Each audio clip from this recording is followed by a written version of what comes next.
नमस्कार, मार्केट पंचनामा में आप सभी का स्वागत है। मैं हूं सुमित और हफ्ते का आखिरी कारोबारी सत्र और इस सीरीज का पहला कारोबारी सत्र, जबकि भारतीय बाजारों में प्रेशर था। फर्स्ट हाफ की तेजी के बाद सेकंड हाफ में प्रेशर आया और मिड कैप स्मॉल कैप तेजी तो फर्स्ट हाफ में, मतलब ब्रॉडर मार्केट तो खरीदारी रही आज पूरे दिन, लेकिन फ्रंट लाइन इंडेक्स की जो फर्स्ट हाफ की तेजी थी वो सेकंड हाफ के अंदर फिजल आउट होते हुए दिखाई पड़ी। इसके अलावा आज 150 अंकों के आसपास का फॉल रहा निफ्टी में। सेंसेक्स में करीब 600 साढ़े 600 अंकों की गिरावट देखने को मिली। एडवांस डिक्लाइन लास्ट तक था तो एडवांसेस के फेवर में करीब 1100 साढ़े 1100 रादर 1200 शेयर तेजी में थे और 11 सवा 1100 शेयर बिकवाली में थे। लेकिन जो दायरा था वो कम हुआ, यानी कि पहले 1400 1500 शेयर तेजी में थे, लास्ट तक आते आते वो सिर्फ 1100 साढ़े 1100 ही रहेगा। तो तेजी का दायरा कम हुआ, लेकिन अदरवाइज बाजार में ब्रॉडर मार्केट्स खरीदारी में थी। ये पूरा हफ्ता अच्छा रहा। निफ्टी में खरीदारी थी 1.5% की। ये महीना अच्छा रहा। मिड कैप स्मॉल कैप तो मतलब रोबस्ट नंबर है। 5.5% की तेजी रही मिड कैप इंडेक्स में इस पूरे महीने में और 11.5% चला स्मॉल कैप इंडेक्स। तो आप खुद ही अंदाजा लगा लीजिए किस तरह की एक रोबस्ट तेजी मिड कैप स्मॉल कैप में चली रही है।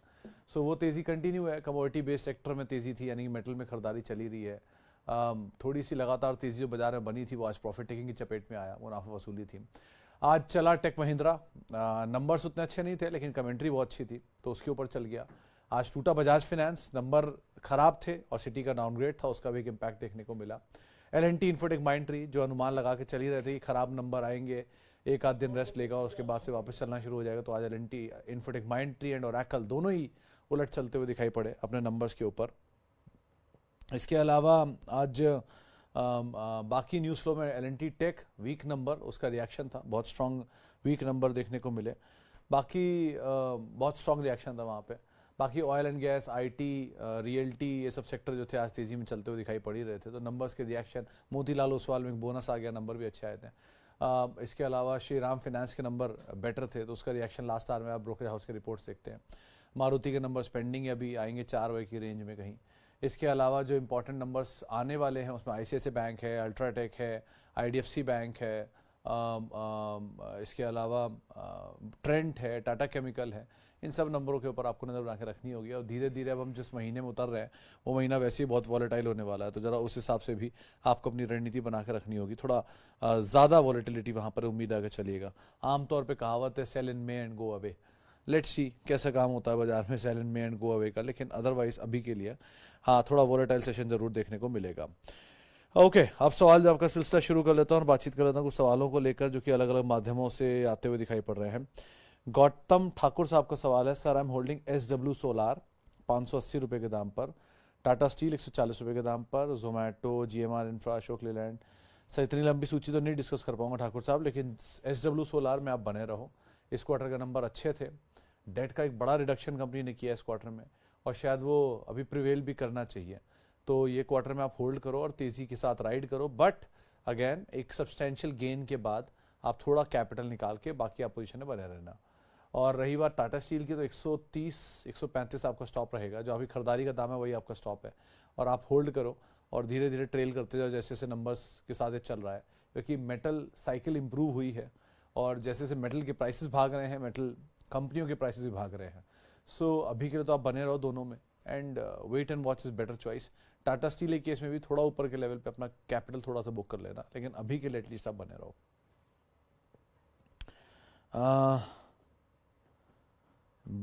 वकील अहमद साहब का सवाल है, आपके सारे प्रोग्राम देखता हूँ, शुक्रिया सर। और बजाज फाइनेंस कब ऊपर जाएगा? सर टाइम तो लगेगा इसमें। वकील साहब देखो, आप एक ऐसे समझिए कि एक शेयर जो पिछले कई सालों से, कई दशकों से, सालों से नहीं कई दशकों से, दशक नहीं कई दशकों से लगातार परफॉर्म कर रहा है, यानी कि ये हर साल 100%, 100%, 50%, 90%, 100% इस तरह के रिटर्न देता आया है। तो इतने सालों तक वो 100% रिटर्न देता है तो कहीं तो थकेगा। और वो दायरा घट रहा है, पहले 100, 120, 130% था, फिर 100% हुआ, फिर 90 हुआ, फिर 80 हुआ, 75 हुआ, अब 40 है। धीरे धीरे करके एवरेज घटेगा और ये घटता ही जाएगा, क्योंकि गेन तो रहेगा, the intensity of gain will fall, क्योंकि हर चीज़ ऐसी नहीं एक तरफा चल सकती। जब बजाज फाइनेंस ने ग्रो किया, अपने ग्रोथ फेज में था, तब उनके 150-150% रिटर्न आए। ग्रोथ बढ़ती चली गई, रिटर्न 100% चलते रहे। फिर आया एक मैच्योरिटी फेज जहाँ पर रिटर्न थोड़े सब्सटैंशियली स्टेबल होने शुरू हुए। फिर उसके बाद धीरे धीरे ये अपने एक डाउनवर्ड फेज या कंपटीशन राइज होना शुरू हुआ और उसका इम्पैक्ट यहाँ आता हुआ दिखाई पड़ा। ये टेलीकॉम की स्टोरी से ज़्यादा रिफ्लेक्ट होगा, क्योंकि जहाँ पर एक भी प्लेयर नहीं था, एक समय पे इनकमिंग कॉल के पैसे लगते थे, फिर धीरे धीरे इतना प्रीमियम भारती ने खाया, फिर उसके बाद बाकी प्लेयर आ गए कि एक समय ऐसा आ गया कि 16 प्लेयर आ गए टेलीकॉम के, यूनिनॉर, एस्कॉर्ट सब आ गए उसके अंदर। उसके बाद फिर वो प्रीमियम खत्म होगा और अब वापस 3 लोगों की मार्केट रह गई। तो ऐसे ही रहेगा ये। तो ये एक साइकिल होती है प्रोडक्ट की, इसमें अब अपनी थोड़ा डाउनवर्ड साइड पर है, अगर दोबारा पिकअप आएगा तो वापस शेयर ही पिक शुरू करना करेगा। हैविंग सेड दैट, पूरी स्टोरी का कट शॉर्ट ये है कि आप आराम से होल्ड करिए, वन, नीचे आइए, बने रहिए, बहुत उम्मीदें मत लगाइए कि बहुत बड़ी तेजी यहाँ रहेगी, बट एक रीजनेबल रिटर्न स्टॉक देगा। HDFC बैंक की तरह ये भी हाइबरनेशन में गया हुआ है, सो टाइम ले सकता है, but it's a good stock and don't expect too much from it. Okay जी, आगे बढ़ते हैं। और sir free suggest fresh entry in SBI and AB capital. Thakur साहब, AB कैपिटल में तो बहुत कुछ हुआ नहीं है अभी भी, शायद 250 रुपये का जो पुराना प्राइस था वो भी बीट नहीं कर पाया मैंने, क्योंकि AB कैपिटल का दाम मुझे याद नहीं है, बट इस ग्रुप के अंदर एक्टिविटी काफ़ी ज़्यादा है, तो टेलविंड अच्छे हैं इस ग्रुप के साथ। सो आप एंटर करने के लिए वहाँ पर तो एंटर कर सकते हो। SBI केस में SBI बहुत समय तक आपको मौका देता रहा नीचे लेने के लिए, बहुत टाइम तक वो पड़ा रहा, वो 500 की रेंज में भी, 600 की रेंज में भी, और हर कुछ का समय में मौका देता है आपको नीचे आके।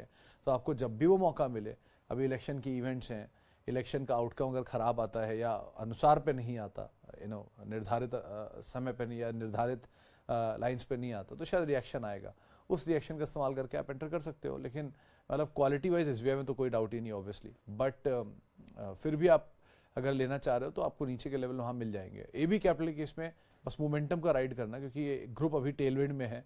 पिछले साल ऐसी ग्रुप था मुर्गप्पा जो टेलविंड में था। हर साल कुछ कुछ चलते हैं ऐसे मोमेंटम, तो उसका इस्तेमाल करके आप निकलना। बाकी अगर आप प्रोडक्ट बेस्ड जा रहे हो तो UltraTech obviously best, Grasim is good, और हिंडाल्को, ये 3 कंपनियां इस ग्रुप की जो कि सबसे बेहतरीन है, इनके ऊपर आप पहले फोकस कर सकते हो। ओके जी, IRFC के बारे में प्लीज बताओ कहाँ तक जा सकता है। अश्वनी जी, मतलब गणित के हिसाब से जो आप आकलन किया था उसके हिसाब से तो बहुत चल चुका है ऑलरेडी, बट क्योंकि आप कभी इसमें बड़ी एक इंटरेस्टिंग चीज़ पढ़ना, अगर आप नंबर देखते हो तो IRFC की प्रमोटर होल्डिंग जो है वो 75% से ज़्यादा है, और अच्छी खासी ज़्यादा है, शायद मतलब सरकार की हिस्सेदारी जो है वो हायर साइड पर है। क्योंकि सरकार के लिए ये नियम एप्लीकेबल नहीं है कि उन्हें 3 साल के अंदर अपनी होल्डिंग घटानी है, तो होल्डिंग रख सकते हैं अभी, और वो होल्डिंग सरकार एक अच्छे प्रीमियम दाम पे अगर बेचती है तो विद टाइम होल्डिंग डाइल्यूट होगी। ऐसी सिचुएशन कभी हुडको में थी, नहीं कभी NBCC में थी, कभी बाकी कंपनियों में थी, तो विद टाइम वो होल्डिंग घटती है। So it might take some time, but अभी तो मोमेंटम में है और ये शेयर चला है एग्जॉर्बिटेंट, IRFC, IREDI दोनों के दोनों। सो आप जहाँ तक इसके मोमेंटम को राइड कर सकते हो करो, अपने स्टॉप लॉस को ट्रेल कर सकते हो करो, लेकिन ऐसी उम्मीदें बांध के मत चलना कि जैसी तेजी इसने अब तक दिखाई है वो आगे भी रहेगी। आगे रहेगी या नहीं मुझे नहीं पता, लेकिन उम्मीदें मत रखना, और स्टॉप लॉस के साथ इसको फॉलो करना। अगर स्टॉप लॉस ट्रिगर हो निकल जाना, एटलीस्ट कैपिटल निकाल लेना, बाकी फ्री के शेयर के साथ बने रहना, उसमें कोई दिक्कत नहीं है। ओके, PSU बैंक्स पर क्या क्या व्यू है? BOB होल्ड कर सकते हैं? हाँ, BOB होल्ड कर सकते हैं, केनरा भी होल्ड कर सकते हैं। डोरी सर, दोनों में आपकी कॉस्ट नीचे के लेवल पर है, और आप होल्ड करना चाह रहे हो तो आराम से होल्ड कर सकते हैं। कल भी इनफैक्ट किसी ने केनरा बैंक पे बाय कॉल दी थी हमारे यहाँ, और उन्होंने इसमें medium to longer duration of time के लिए, आशीष बहेती थे शायद, उन्होंने खरीदारी की राय दी थी, और आप अगर आपके पास है तो आप आराम से बने भी रह सकते हो। Hello sir, Sharda motor at 1488 is a good price to make a fresh entry. समानता मैम, देखो मुझे ये नहीं पता कि शारदा मोटर में आप किस तरीके से एंटर करने जा रहे हो। आप आउटराइटली बाय कर रहे हो, आप एक शॉर्ट में एंटर कर रहे हो, या आप SIP वे में एंटर कर रहे हो। बट इफ़ इन केस आप इसमें खरीदारी करने के इच्छुक हो तो आप एक शॉट में खरीदारी मत करना, थोड़ा थोड़ा खरीदारी करना। 30-20-20 का रेशियो लेकर आप खरीदारी कर सकते हो, मतलब पहले लॉट का, फिर देन 30-20-20 काइंड ऑफ, मतलब कैलकुलेशन आप 100 पूरे बैठा लेना, लेकिन 30-20-20 इज़ द पहला चंक बड़ा, फिर थोड़ा छोटा, फिर थोड़ा छोटा काइंड ऑफ, या पहला चंक बड़ा फिर छोटा और फिर कंटिन्यूस चंक में आप खरीदारी करो, ज़्यादा बेटर है। क्योंकि ऐसी एंटिसिपेशन है कि अगर मिड कैप स्मॉल कैप में इतनी बड़ी तेज़ी आई है, आप खुद समझो 50-58% मिड कैप चल चुका है एक साल में, 74% चल चुका है स्मॉल कैप एक साल में। 100% कोई चीज़ चलेगी तो कहीं तो रुकेगी, और जहाँ रुकेगी वहाँ से फॉल अगर आया, मान लो 20% का भी फॉल यहाँ से करेक्शन में आता है स्मॉल कैप में, तो एक रीजनेबल लेवल पर लेकर आएगा स्मॉल कैप को। सो 100 रुपये की चीज़ 10% चलती है तो 110 होती है, लेकिन 110 रुपये की चीज़ अगर 10% टूटेगी तो 99 हो जाएगी। तो फॉल का intensity will always be higher than the intensity of gains, ये बात ध्यान रखना। इसीलिए जब भी कभी बिकवाली आएगी वो तेज इंटेंसिटी के साथ आएगी, उतनी नहीं आएगी जितना चला है, लेकिन उस लेवल पे नहीं आ जाएगा, but the intensity would be very very high. तो अगर ऐसा कुछ भी सिचुएशन आती है कंसीडरिंग द जियोपॉलिटिकल सिचुएशन और पॉलिटिकल सिचुएशन, तो आपको शायद नीचे के लेवल भी मिल जाए। तो इसीलिए आपके पास थोड़ा पैसा बचा के रखें, और अगर कोई नीचे के लॉट्स में है तो वहां पर खरीदारी करें, छोटे छोटे चंक में अब आप खरीदारी करिएगा। हालांकि शारदा मोटर के वैल्यू फिर भी बेटर है, इसीलिए पहला लॉट आपको 30 बोला है, फिर 20-20 या 10-10 जैसा आप चाहो वैसा आप कर सकते हो।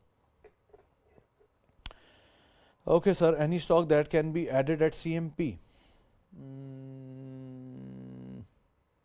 Happiest Mind, L&T Infotech Mindtree, ये दो नाम रह सकते हैं। L&T Infotech Mindtree पे तो मैं पहले ही बोला था कि जैसे ही नंबर आएंगे वो शायद नंबर्स के रिएक्शन में एक बार नीचे जाए, लेकिन वही उसका बॉटम हो जाएगा और वहाँ के लोज को आप स्टॉप लेके लॉन्ग कर सकते हो।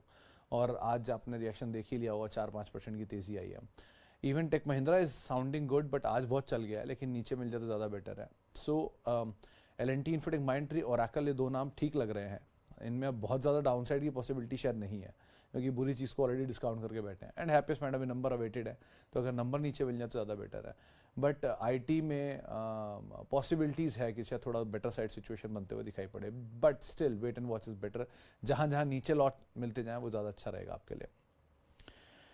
Thanks for your guiding us. लगता है बाटा में स्पार्क आने वाली है। Can we add HUL at CMP for long term? Mukesh ji, HUL, Bata, you know, all these are very good companies. Dabur, Colgate, ये कोई कंपनियां नहीं खराब हो जाती हैं, इनकी सिनेरियो खराब हो जाते हैं कुछ कुछ समय में, और उन खराब सिनेरियो का फायदा उठा के आप इनमें एंटर कर सकते हो। ये नहीं चलेंगे कुछ महीनों तक, नहीं चलेंगे कुछ साल तक, आपको ये लगेगा कि ये खत्म हो गए हैं, बट वन फाइन डे जब चलते हैं तो एक सब आगा पीछा बराबर करके आपको उतना रिटर्न दे देंगे जितना आप एक्सपेक्ट कर रहे हैं। 3 साल में 20% जो उम्मीद होती है, 15% उम्मीद होती है एवरेज, वो ये निकाल देगा। वो एक बार में निकाल के दे या 3 साल में निकाल के दे, वो इसकी हेडेक है। सो खराब नहीं है हिंदुस्तान यूनिलीवर, बट ठीक है, सिनेरियो खराब है। आज सब लोग बोलेंगे कोकोआ प्राइसेस बढ़ गए, हेडविंड्स हैं, डिमांड नहीं आ रही है, शुगर की खबर आ गई नेस्ले में। They know it very well, 100 साल से इंडिया में काम कर रहे हैं, एंड हमको हमारे से पहले से ये इंडिया मौजूद है। They know market in and out. हम शायद एक शहर को जानते होंगे, ये एक एक गली कूचे में इनकी मौजूदगी है। From northern markets to southern markets of India, from eastern to western, एक एक गाँव को पहचानते हैं। So they have better resources than us, they have better access of data from then us. इसलिए मारुति को इंडिया में हराना इज नेक्स्ट टू इम्पॉसिबल, क्योंकि उनके पास इंडिया की पल्स है। सो इसलिए मारुति हुआ या HUL हुआ या even those company which are into consumption related, they are strong enough, तो आप उन पे आराम से SIP कर सकते हो। ऐसी कोई घबराने चीज़ नहीं है। Pricing would be issue, performance would be issue, but with time that will be managed. Okay, कुछ और सवाल जो कि अलग अलग माध्यमों से आ रहे हैं उनको भी एक बारी देख लेता हूँ। Sir, best time to play dividend and which stocks have been consistent dividend paying stocks that I can buy? Mir साहब देखो, कोई भी डिविडेंड स्टोरी खरीदने का टाइम होता है जब मार्केट नीचे होता है, तब आपकी यील्ड्स बेटर होते हैं डिविडेंड के। तो से फॉर एग्जांपल Oracle है, मान लीजिए 240 रुपये का भी डिविडेंड है, आज 7,000-8,000 रुपये के दाम पे आपकी यील्ड इतनी अच्छी नहीं बैठेगी, लेकिन यही अगर Oracle आपको नीचे मिल जाए से 4,000 रुपये की रेंज में, तो आपकी यील्ड बेटर होगी। तो जितना शेयर नीचे आएगा उतना यील्ड बेटर होगा, इसलिए नीचे खरीदना चाहिए। कौन से अच्छे होते हैं? जिनके कैश फ्लो अच्छे होते हैं, मिसाल तौर पे IT, मिसाल तौर पे FMCG, मिसाल के तौर पे PSUs, या तो MNCs जिनकी प्रमोटर होल्डिंग ज़्यादा हो, या तो PSUs क्योंकि वहाँ सरकार को पैसा चाहिए होता है, या तो IT कंपनीज क्योंकि उनके पास कैश जनरेट बहुत हो रहा होता है, और FMCG जिनके पास कैश जनरेट होता है तो अपने प्रमोटर को पैसा देते हैं। और ज़्यादातर MNCs इंडिया में जो FMCG है सारा MNCs ही है मेजरली। तो इसीलिए ये कुछ कंपनियां जिनको आप फॉलो कर सकते हैं। बाकी समय समय पर कहीं यील्ड अच्छी बनेगी तो ज़रूर बता दूंगा आपको, जैसे भी फोर्टिस मलार में बनी थी और उसमें बनी थी एस्ट्रेडियम में। Okay, sir, I have bought Kotak Bank dips, but yesterday you warned and said wait for stability. वक्त बदला, जज्बात बदले. How does it affect long-term investors? नहीं सर, एक चीज़ समझिए रुद्राक्ष साहब, इस कंपनी की मैनेजमेंट में भी बदलाव हुआ है। पहले उदय कोटक साहब थे, अब उदय कोटक साहब नहीं, उनकी सक्सेसर हैं। 1, 2, अभी तक सिचुएशंस में आरबीआई ने इनके ऊपर पहला झटका दिया है। ये रेगुलेटरी इशू है, रेगुलेटरी इशू का इम्पैक्ट है, कोई नंबर का इम्पैक्ट नहीं, इसमें वक्त और हालात बदलेंगे। रेगुलेटरी इशू कुछ भी हो सकता है, पेटीएम पे रेगुलेटरी इशू है, आप शायद भूल गए इस बात को। सो ये एक बड़ा कंसर्न हो सकता है गोइंग फॉरवर्ड। तो इसीलिए जब तक इस पर क्लैरिटी नहीं आती, अगर नंबर पर रिफ्लेक्शन नहीं आता, जीरो रिफ्लेक्शन है, कोई दिक्कत नहीं है। लेकिन अगर नंबर पर रिफ्लेक्शन बड़ा आ गया इसका तो क्या, और क्रेडिट कार्ड का बिजनेस इनसे छूट रहा है, एयू में जा रहा है, तो उनके लिए बेनिफिशियरी है नियर टर्म में। और अगर आपको बैंक लेना ही है तो why not HDFC bank, which is far stable, जिसमें आपको फिर भी इतनी दिक्कतें नहीं झेलने को मिल रही। हर बार कोटक ही क्यों हमेशा अमंग ऑल द मुसीबत बीच में आ जाता है। तो ऐसा सिचुएशंस रहता आ रहा है इनके साथ, कुछ कुछ समय में बीच बीच में उठती रहती हैं। हैविंग सेड दैट, लेकिन आपके साथ एक आपने अच्छा काम किया कि देखिए, risk takers are fortune makers. तो आपने रिस्क लेकर इसमें एंटर किया है, तो आपको नियर टर्म गेन तो मिल ही जाना है इसमें। But longer duration of time में क्या कोटक का ये बॉटम है या नहीं, ये समय बताएगा। सो आपको विजिलेंट रहना है। इधर you will get to learn something और यू विल अर्न समथिंग। तो लर्निंग और अर्निंग में से कोई एक चीज़ तो होने ही वाली है। So we'll see to it. But मेरे केस में अगर आप मुझसे पूछो कि मैं क्यों नहीं उस पर अब तक कन्विक्शन ला पाया हूँ, तो मैं आई वेट एंड सी कि कैसे कैसे डेवलपमेंट्स होते हैं, चीज़ें होती हैं, उसके बाद कॉल लेना ज़्यादा बेटर रहेगा। अभी के आउटराइटली कॉल लेने से अच्छा एटलीस्ट थोड़ा समय दे दो, ज़्यादा बेटर है। चले फिलहाल अब इतने सवालों को शामिल करूंगा। माफिया उन सभी लोगों से इनसे बातचीत नहीं हो पाई। बहुत बहुत शुक्रिया उन सभी लोगों का जिन्होंने सवाल पूछा। मारुति के नंबर आ गए, 125 रुपये पर शेयर का डिविडेंड आया है। बाकी डिटेल बाहर जाके देखूँ क्या आता है। लेकिन रेवेन्यू अनुमान से नीचे है, एबिटा अनुमान से नीचे है, और शायद मुनाफा भी अनुमान से नीचे है। तो ये नंबर सो फार अभी देखने को मिले हैं। लेट्स सी आए कैसे काम काज करता है। आप मेरे साथ जुड़ सकते हैं @सुमित रिसर्च मेरा ट्विटर हैंडल है, सोशल मीडिया हैंडल्स हैं, कभी भी आप हमारे साथ जुड़ सकते हैं वहाँ पर। और किसी भी निवेश से पहले अपने वित्तीय सलाहकार की राय ज़रूर ले लें। CNBC आवाज़ के YouTube, Facebook, इंस्टा पेजेस पे आप हमारे साथ जुड़ सकते हैं। नमस्कार।